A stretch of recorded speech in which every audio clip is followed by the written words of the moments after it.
We're going to tackle what a lot of people consider to be the toughest part of making one of these rectangle and triangle tunics, which is to say the center gore and the top of the center gore is a part that a lot of people just won't even try with the machine. I know people who will sew the entire tunic by machine except for this part. But with a couple of really simple machine techniques, it's very easy to be able to put in, and you don't need a whole lot of expertise, you just need to be really careful. So to show this, I'm going to use the smallest gore tunic ever. I've got a piece of linen here, and I've cut out a little gore. There, you can see it.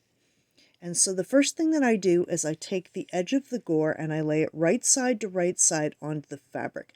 The right side is particularly important if you've already sewn the neckline, because your garment will now have right side or wrong side.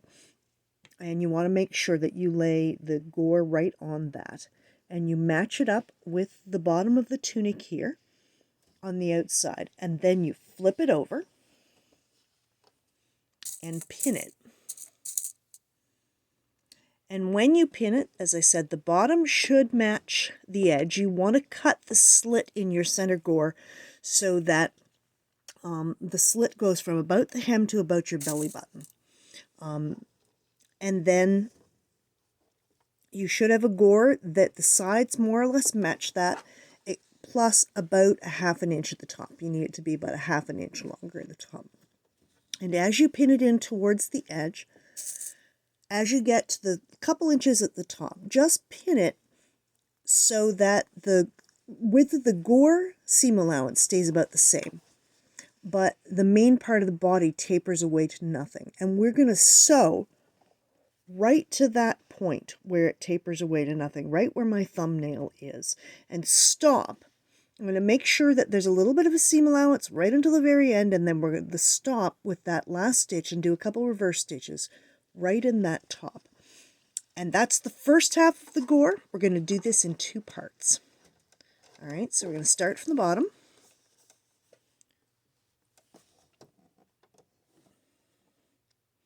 Make the seam allowance is I usually do about a ½ inch here. You want to make sure you got a good amount to start.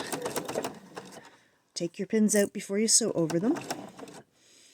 And always start with a reverse stitch at the beginning so that that holds that in securely, and especially when we get to the end. All right, here we go.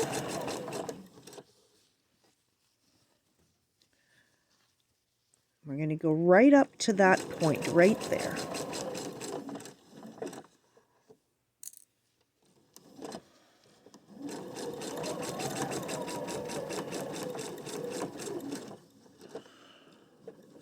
I'm just going to carefully sew over my pin right here because I want to be able to see what I'm doing.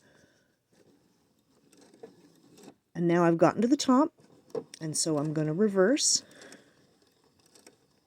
I can take the pin out now. I usually like to give it a good solid reverse stitch here because your seam allowance is very small at that point and you don't want it to come free. All right, that's the first part. We're going to break the stitching here and do the second part in a second stitch. And that's really important because you got to flip the seam allowances over here. As you can see, if you look at it, I've sewn right pretty much to that point. Maybe a tiny weeny bit past, but that's all right. All right, so once you've got this part sewn like this, what you do is you flip the gore around to the other side. Again, you're matching right sides to right sides. And again, you're matching the bottom of the gore to the bottom of the tunic. And again, what I find here is I want to pull that seam allowance of the gore a little bit towards the edge, just a little bit past, to make sure that you've got a good edge to sew on there when you get started. The only tricky part of this is making sure that your seam allowance is, that little bit of seam allowance is past where your line of stitching is. Say even just 3 or 4 threads. And in fact, I usually start sewing up here just at the top of the gore just to get started. Make sure you catch that seam allowance in there. And again, like we started with the other one, we're going to start with this one. We're going to do a few stitches, and then we're going to reverse it. Make sure you go past that edge. If you're a little bit in the seam allowance at the top of the gore, it's okay. And now we're going to go forward. The seam allowance here is going to get wider and wider on the main body until you're back to where you started.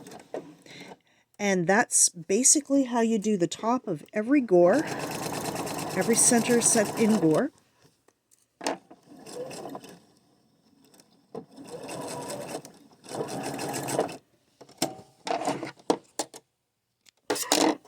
And when you turn this around and inside out, you can see at the top, just about perfect. And if you use thread that's the same color as your linen, you'll probably never even see it. Now the other trick to making sure that doesn't pull out is to finish your seam, which is a pain, I'm going to tell you. But it does work.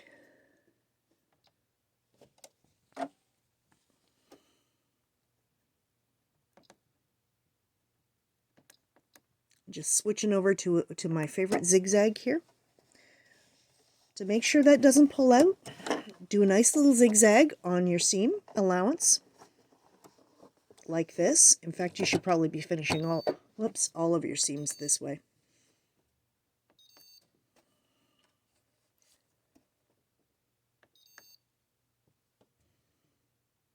And my machine overloads. There we go. Let's go.